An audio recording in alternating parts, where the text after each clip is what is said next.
நேபாளத்தில் ஜென்சின்னு சொல்லக்கூடிய இளைய தலைமுறை போராட்டக்காரர்களால் ஒரு ஆட்சி கவிழ்ப்பு நடந்திருக்கிறது அப்படிங்கிறது இன்னைக்கு உலகம் முழுக்க கவனிக்கப்படக்கூடிய ஒரு விஷயமா மாறி இருக்கு. ஏன் நேபாளத்தில் இப்படிப்பட்ட சூழல் வந்தது அப்படின்னு நம்ம புரிஞ்சுக்கணும் அப்படின்னா நேபாளத்தினுடைய வரலாற்றை பற்றி நம்ம புரிஞ்சிக்க வேண்டியிருக்கு. 2008க்கு முன்னாடி வரைக்கும் மன்னர் ஆட்சியில் இருந்த நேபாளத்தில் 2008க்கு பிறகு மக்களாட்சி வந்த பிறகு இந்த 17 வருஷத்தில் பார்த்தோம்னா 14 முறை ஆட்சி மாற்றம் அப்படிங்கிறது நேபாளத்தில் நடந்திருக்கு.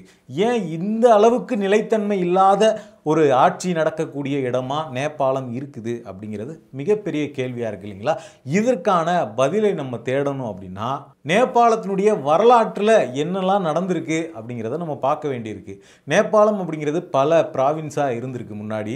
அது பிருத்திவி நாராயண் ஷா அப்படிங்கிற ஒருத்தருடைய ஆட்சியின் கீழே தான் பார்த்தோம்னா ஒரே நாடு ஒரே மதம் ஒரே மொழி அப்படிங்கிற கொள்கையின் அடிப்படையில் நேபாளத்தை ஒரு ஒற்றை பெரும் பிராந்தியமாக மாற்றினார். இந்த ஒரே நாடு ஒரே மதம் ஒரே லாங்குவேஜ் இதெல்லாம் ஐயோ ஒரே குழப்பமாக இருக்கே, நம்ம ஊரில் நடக்கிற மாதிரியே இருக்குதே அப்படின்னு பார்த்தீங்கன்னா உண்மையிலேயே நேபாளத்தினுடைய வரலாறும் நம்ம ஊர் வரலாறை ஒத்தே தான் இருக்கும். எப்படி அப்படின்னு பார்த்தோம்னா 1854ல் நேபாளத்துக்கு முதல் முறையாக ஒரு லீகல் கோடு அப்படிங்கிறது அறிமுகப்படுத்தப்பட்டுச்சு.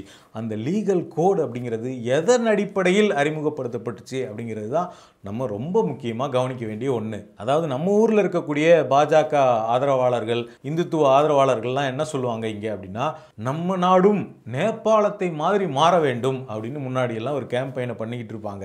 ஏன் அப்படின்னா உலகத்திலேயே ஒரே ஒரு இந்து நாடு எது தெரியுங்களா? அது நேபாளம் தான். அதனால் இந்தியாவும் நேபாளத்தை மாடலாக கொண்டு இந்து ராஜ்யமாக உருவெடுக்க வேண்டும் அப்படின்னு நம்ம ராஜாலாம் பேசினதெல்லாம் நீங்கள் கேட்டிருப்பீங்க.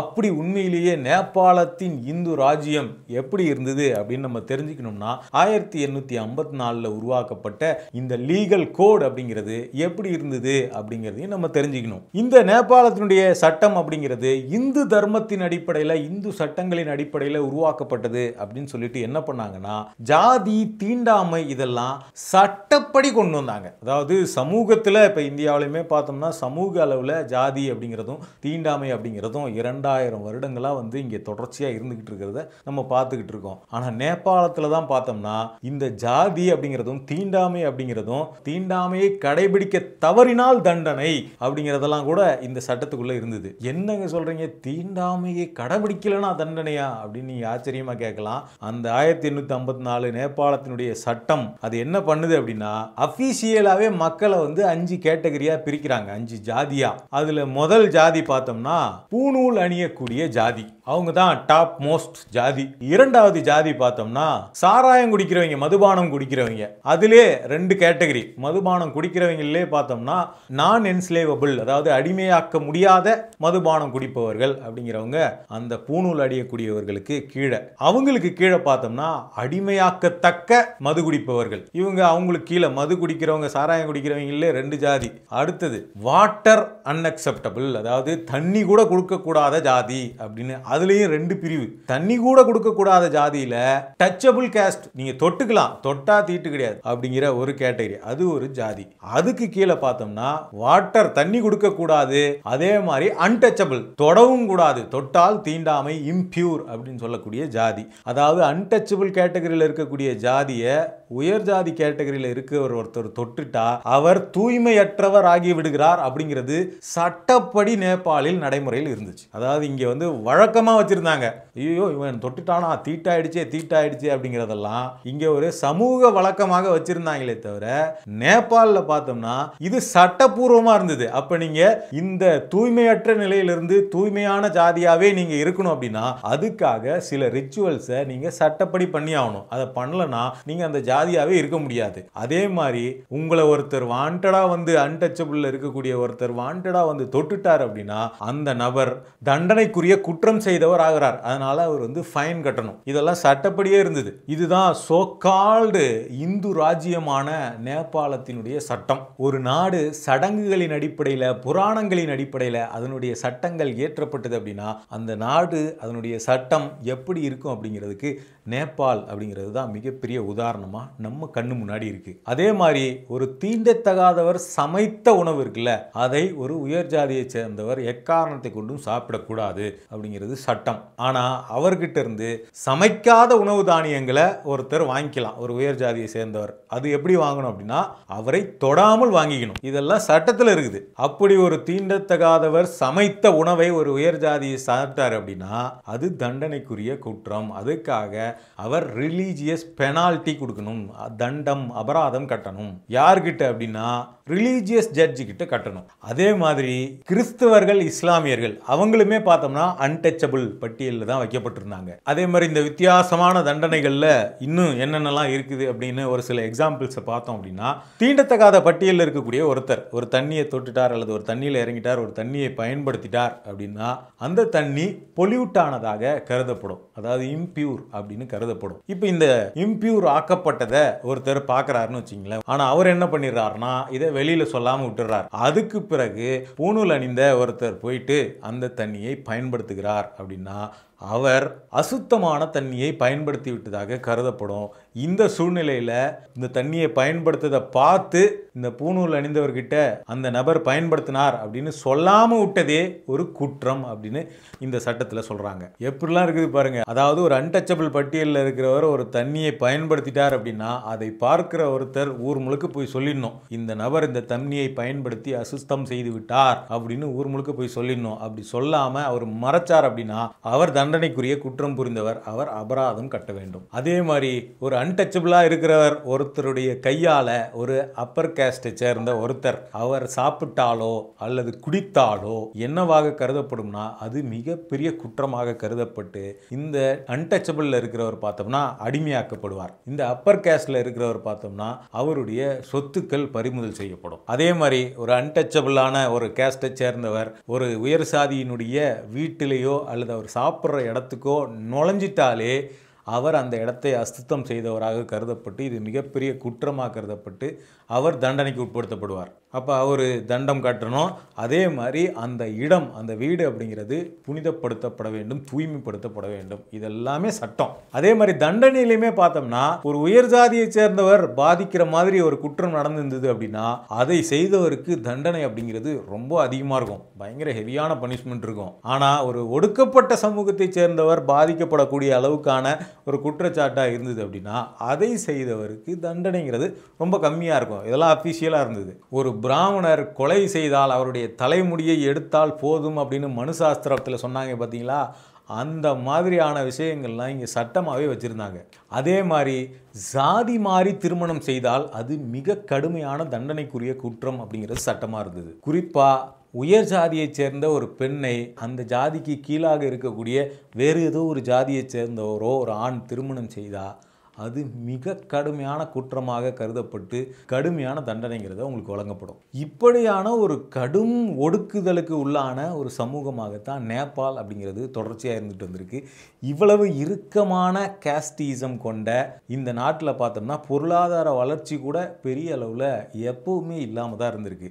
அதனால தான் நேபாளிலிருந்து தொடர்ச்சியாக பார்த்தோம்னா அங்கே இருக்கக்கூடிய இளைஞர்கள் வேலை தேடி வெளிநாடுகளுக்கு போகிறது அப்படிங்கிறது தான் இன்னைக்கு வரைக்கும் அங்கே இருக்கக்கூடிய சூழல். இப்போ நேபாளில் இந்து கிங்டம்னு சொல்லக்கூடிய அந்த மன்னராட்சி அந்த நாட்டை கடும் ஒடுக்குதலுக்கு உள்ளாக்கி பழம்பெருமை பேசிக்கிட்டு பழைய விஷயங்களை மட்டுமே நாட்டை முன்னோக்கி போக விடாமல் திருப்பி பின்னோக்கி இழுக்கிற வேலையை செய்ததுனால அந்த நாடு முன்னோக்கி செல்வதற்கான எந்த முகாந்திரமும் வரலாற்றிலேயே நேபாளுக்கு கிடைக்கல. அதுலேயும் மிகப்பெரிய படை வீரர்களாக கருதப்பட்ட அந்த கோர்கா ரெஜிமெண்ட்டினுடைய படை வீரர்கள் அவங்க கூட பார்த்தோம்னா இன்னைக்கு இந்தியா மாதிரியான பல நாடுகளில் போயிட்டு செக்யூரிட்டியாக பில்டிங் செக்யூரிட்டியாக ரோட்டில் வேலை பார்க்குற செக்யூரிட்டியாக இருக்கிறத நம்ம பார்த்துக்கிட்டு இருக்கோம் கூர்கா அப்படிங்கிற பேரில். அப்போ இறுகி கிடந்த அந்த மன்னராட்சி அப்படிங்கிறது நேபாளத்தினுடைய வளர்ச்சியை அப்படியே முடங்க வச்சிருந்திருக்கு நீண்ட காலமாக. இதனுடைய தொடர்ச்சியாக தான் பார்த்தோம்னா அங்கே இருந்த இந்த மாதிரியான கடுமையான ஒடுக்குமுறைகள், அங்கே இருந்த அந்த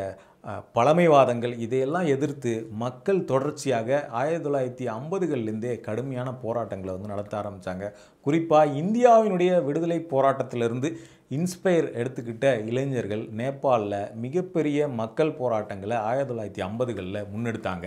அதன் விளைவாக பார்த்தோம்னா அந்த மன்னராட்சியில் ஒரு தளர்வு உருவாக்கப்பட்டு என்ன நடந்தது அப்படின்னா, பகுதி அளவிலான ஜனநாயகம் அப்படிங்கிறது நேபாளில் 50களுக்கு பிறகு உருவாக்கப்பட்டுச்சு.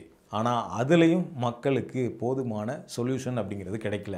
இதனால் 1970களில் மீண்டும் பார்த்தோம்னா அங்கே மக்கள் ஆயுத ரீதியிலான போராட்டத்துக்கு மாறுறாங்க. கம்யூனிசம் அப்படிங்கிறது மிகப்பெரிய வளர்ச்சியை நேபாளில் காணுது.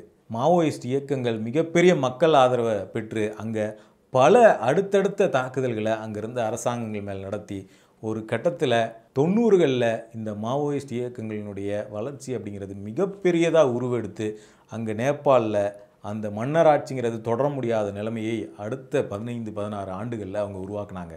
இறுதியாக 2008 பார்த்தோம்னா நேபாளில் மன்னராட்சி அதிகாரப்பூர்வமாக முடிவுக்கு எடுத்துகிட்டு வரப்பட்டு அங்கே மக்களாட்சி அப்படிங்கிறது நடைமுறைக்கு வந்துச்சு. மாவோயிஸ்ட்டு கட்சியைச் சேர்ந்தவர்கள் ஆட்சிக்கு வந்தாங்க. ஆனால் அதன் பிறகும் நேபாளத்தினுடைய நிலை அப்படிங்கிறது பெரிய அளவிலான மாற்றம் காணலை அப்படிங்கிறது தான் இன்றைக்கி அங்கே இருக்கக்கூடிய இளைஞர்களினுடைய கோபமாக இருக்குது. ஏன்னா தங்களுக்கு ஒரு மிகப்பெரிய மாற்றம் வேணும், பொருளாதார ஒடுக்குமுறையிலிருந்தும் சமூக ஒடுக்குமுறையிலிருந்தும் நாங்கள் விடுதலை அடையணும், முடியாட்சியினுடைய கொடுமைகள்லேருந்து நாங்கள் விடுதலை அடையணும் அப்படின்னு சொல்லிட்டு தான் மக்கள் பார்த்தோம்னா மாவோயிஸ்ட் இயக்கங்களில் சேர்ந்து அரசாட்சிக்கு எதிராக மன்னர்களுக்கு எதிராக போராட்டத்தை நடத்தினாங்க. ஆனால் மாவோயிஸ்ட் கட்சி ஆட்சிக்கு வந்த பிறகும் அங்கே என்ன நடந்தது அப்படின்னு பார்த்தோம்னா, தொடர்ச்சியாக அந்த அமைப்புகளுக்குள்ளே மாவோயிஸ்ட் அமைப்புக்குள்ளேயே பல கருத்து வேறுபாடுகள் உருவாகி அது பல அணிகளாக உடைய ஆரம்பித்து தொடர்ச்சியாக அங்கே வந்த ஆட்சிகள் அப்படிங்கிறது 1 ஆண்டு 2 ஆண்டுக்கு மேலே நீடிக்க முடியாமல் எல்லா ஆட்சிகளுமே அடுத்தடுத்து ஆட்சி கவிழ்ப்புக்கு உள்ளாகிறது அப்படிங்கிறது வழக்கமாக இருந்துக்கிட்டு இருக்கு. அப்போ இது ஒரு கட்டத்தில் பார்த்தோம்னா இந்த 17 வருஷம் 2008 மன்னராட்சி முடிவுக்கு வந்ததாக சொல்லப்பட்ட பிறகு இந்த 17 வருஷத்தில் 14 முறை ஆட்சி கவிழ்ப்பு நடந்துக்கிட்டே இருக்கிறத என்னைக்காவது நமக்கு விடிவு வரும், நமக்கு மாற்றம் வரும் அப்படின்னு காத்துக்கிட்டு இருந்த மக்கள் மத்தியில் மிகப்பெரிய விரக்தியை உருவாக்கியிருக்கு. இப்போ தான் நம்ம இன்றைக்கி நடக்கிற இந்த சூழலை இதோடு தான் நம்ம பொருத்தி பார்க்க வேண்டியிருக்கு. அப்போ இதில் என்ன நடக்குது அப்படின்னா, சமீபத்தில் பார்த்தோம்னா நேபாளத்தில் சில விதிகள் கொண்டு வரப்படுது. அப்போ அதில் ரொம்ப குறிப்பாக இந்த IMF-னுடைய கடன் இந்த ஃபெசிலிட்டி இருக்கு இல்லைங்களா, இதில் பார்த்தோம்னா கவர்மெண்ட்டுக்கு ஒரு ப்ரெஷர் கிரியேட் ஆகுது. அதாவது நம்ம டொமஸ்டிக் ரெவென்யூ பூஸ்ட் பண்ணணும் அப்படிங்கிற ப்ரெஷர் கவர்மெண்ட்டுக்கு கிரியேட் ஆகிட்டு அவங்க என்ன பண்ணுறாங்க அப்படின்னா, ஃபாரின்லேருந்து சர்வீஸ் நடத்தக்கூடிய நிறுவனங்கள் மேலே பல விதிமுறைகளை புதுசாக நேபாள அரசு கொண்டு வருது. அதில் குறிப்பாக நேபாளினுடைய உள்நாட்டு விதிகளோடு உங்களுடைய விதிமுறைகள் ஒத்துப்போகணும், அதுக்கு கீழே உங்களுடைய ரூல்ஸ் எல்லாம் பொருந்தணும் அப்படின்னு சொல்லிட்டு ஒரு விதிமுறையை இந்த சோசியல் மீடியா கம்பெனிகள் மீது நேபாள அரசு கொண்டு வருது. அதே மாதிரி அவங்கள நோக்கி அதிகமான வரிகளையும் விதிக்கிறாங்க. இதை ஒத்துக்க மாட்டோம் அப்படின்னு இந்த சோசியல் மீடியா நிறுவனங்கள்லாம் சொல்கிறாங்க. அப்போது நேபாள அரசு என்ன பண்ணுதுன்னா, இந்த சோசியல் மீடியா நிறுவனங்களெல்லாம் தடை செய்கிறோம் அப்படின்னு அறிவிக்குது. அதாவது ஃபேஸ்புக், இன்ஸ்டாகிராம், வாட்ஸ்அப் இந்த மாதிரி எல்லா சோசியல் மீடியா நிறுவனங்களையும் தடை செய்கிறோம் அப்படின்னு அறிவிக்கிறாங்க. அப்போ உள்நாட்டு விதிகளை மையப்படுத்தி இந்த தடை கொண்டு வரப்பட்டதாக அரசாங்கத்தால் சொல்லப்பட்டாலுமே கூட இன்னொரு பக்கம் மக்களால் இது எப்படி பார்க்கப்படுது அப்படின்னா, மக்களுக்குள்ளே இருக்கக்கூடிய விழிப்புணர்வை, அரசியல் விழிப்புணர்வை அவங்க அரசாங்கத்துக்கிட்ட நோக்கி அவங்க கேள்வி கேட்கிற உரிமையை, கருத்துரிமையை பறிக்கிறதுக்காக இந்த வேலையை நேபாள அரசு செய்யுது அப்படிங்கிற கோவத்தை மக்கள்கிட்ட இது உருவாக்குது. அப்போ நீண்ட காலமாக தொடர்ச்சியாக மக்கள்கிட்ட வந்த அந்த கோவம், அந்த வேலைவாய்ப்பின்மை, வறுமை, பொருளாதாரத்தில் எந்த முன்னேற்றமும் இல்லாத தன்மை, இதெல்லாம் சேர்ந்து பார்த்தோம்னா இந்த சோசியல் மீடியா பேன் அப்படிங்கிறது ஒரு பிரேக்கிங் பாயிண்ட்டாக மாறுது.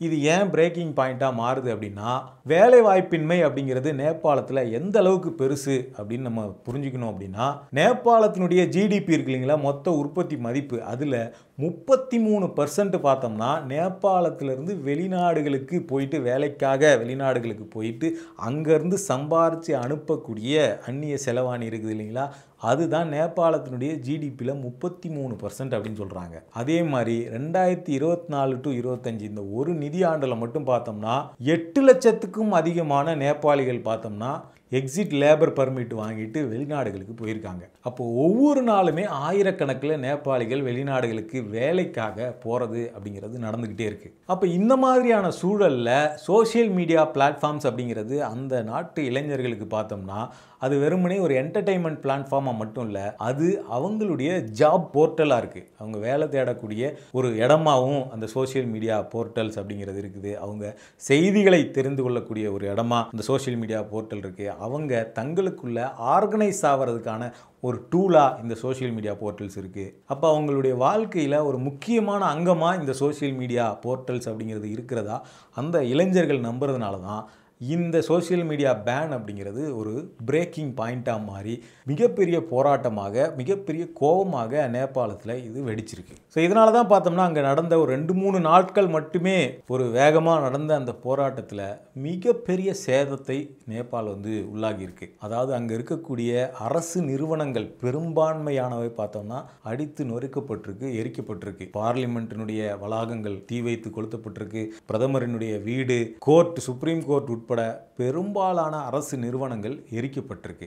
அப்போ இந்த அரசின் மீதோ இங்கே இருக்கக்கூடிய எந்த கட்சிகளின் மீதோ எங்களுக்கு நம்பிக்கை இல்லை அப்படின்னு அங்கே திரண்ட அந்த இளைஞர்கள் சொல்லியிருக்கிறாங்க. இதனால தான் பார்த்தோம்னா அங்கே என்ன நடக்க போகுது, அடுத்தது யார் ஆட்சிக்கு வரப்போகிறது, இல்லை இராணுவம் ஆட்சியை நடத்த போகிறதா, இப்படி பல குழப்பங்கள் நடந்துகிட்டு இருந்த வேலையில் தான் பார்த்தோம்னா முன்னாள் சுப்ரீம் கோர்ட் நீதிபதியாக இருந்த சுஷீலா கார்கி அப்படிங்கிறவங்க இப்போ இன்டரிம் கவர்மெண்ட்டை அங்கே உருவாக்கியிருக்கிறாங்க. இப்போ இந்த நேரத்தில் அந்த பார்லிமெண்ட், நேபாள் பார்லிமெண்ட் அப்படிங்கிறது டிசால்வ் பண்ணப்பட்டு அடுத்த வருஷம் மார்ச் மாதம் புதிதாக தேர்தல் நடத்தப்படும் அப்படின்னு அவங்க அறிவிச்சிருக்கிறாங்க.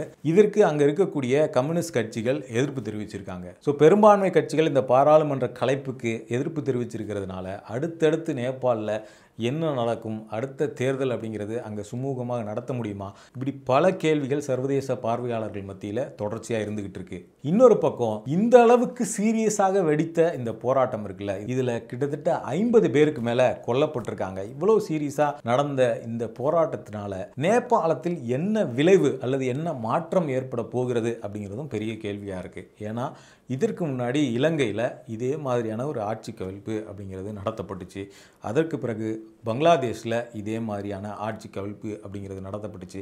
ஆனால் இலங்கையில் அந்த ஆட்சி கவிழ்ப்பினால அங்கே அடிப்படையாக மாற்றம் மக்கள் மத்தியில், மக்களுடைய வாழ்க்கையில் நிகழ்ந்துதா அப்படிங்கிறது இன்னைக்கு வரைக்கும் கேள்விக்குறியாக தான் இருக்குது. ஏன்னா அங்கே இந்த மிகப்பெரிய மக்கள் போராட்டம் நடந்து ஒரு புரட்சி நடந்ததுனால அங்கே ஆட்சி மாற்றம் நடந்தது.